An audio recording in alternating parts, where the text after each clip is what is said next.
ಕೊಚ್ಚಿ metro ರೈಲು limited ಕೆಎಂಆರ್ಎಲ್ ಸಂಸ್ಥೆಯು ಕೊಚ್ಚಿ water metro ಯೋಜನೆಯನ್ನ ಅನುಷ್ಠಾನಗೊಳಿಸುವುದರಿಂದ ಪಡೆದ ಅನುಭವವನ್ನು ಬಳಸಿಕೊಂಡು ಮಂಗಳೂರು ಸಹಿತ ದೇಶದಾದ್ಯಂತ ಹಲವಾರು ನಗರಗಳಲ್ಲಿ ವಾಟರ್ ಮೆಟ್ರೋ ವ್ಯವಸ್ಥೆಗಳನ್ನು ಪರಿಚಯಿಸುವ ಕುರಿತು ಕೇಂದ್ರ ಸರ್ಕಾರಕ್ಕೆ ಸಮಗ್ರ ಕಾರ್ಯಸಾಧ್ಯತಾ ಅಧ್ಯಯನ ವರದಿಯನ್ನು ಸಲ್ಲಿಸಿದೆ.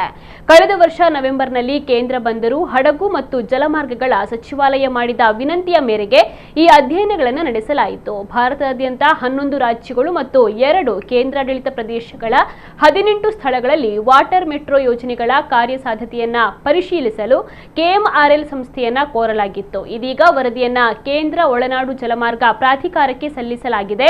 ಮಂಗಳೂರು, ಕೊಲ್ಲಂ, ಆಲಪ್ಪುಯ, ಶ್ರೀನಗರ, ಗುವಾಹಟಿ, ತೇಜ್ಪುರ್, ದಿಬ್ರುಗಢ, ಪಾಟ್ನಾ, ವಾರಣಾಸಿ, ಅಯೋಧ್ಯೆ, ಪ್ರಯಾಗ್ರಾಜ್, ಕಟಕ್, ಅಹಮದಾಬಾದ್, ಸೂರತ್, ಗೋವಾ, ಅಂಡಮಾನ್ ಮತ್ತು ನಿಕೋಬಾರ್ ದ್ವೀಪಗಳಲ್ಲಿ ಅಧ್ಯಯನಗಳು ಪೂರ್ಣಗೊಂಡಿವೆ. ಲಕ್ಷದ್ವೀಪ ಮತ್ತು ಕೋಲ್ಕತ್ತಾಗೆ ಕಾರ್ಯಸಾಧ್ಯತಾ ಅಧ್ಯಯನಗಳು ಪ್ರಸ್ತುತ ನಡೆಯುತ್ತಿವೆ ಎಂದು ಕೆಎಂಆರ್ಎಲ್ ಸಂಸ್ಥೆ ತಿಳಿಸಿದೆ. ವಾಟರ್ ಮೆಟ್ರೋ ವ್ಯವಸ್ಥೆಯು ಪ್ರವಾಸೋದ್ಯಮ ಅಭಿವೃದ್ಧಿಯಲ್ಲಿ ಪ್ರಮುಖವಾದ ಪಾತ್ರವನ್ನು ವಹಿಸುತ್ತದೆ.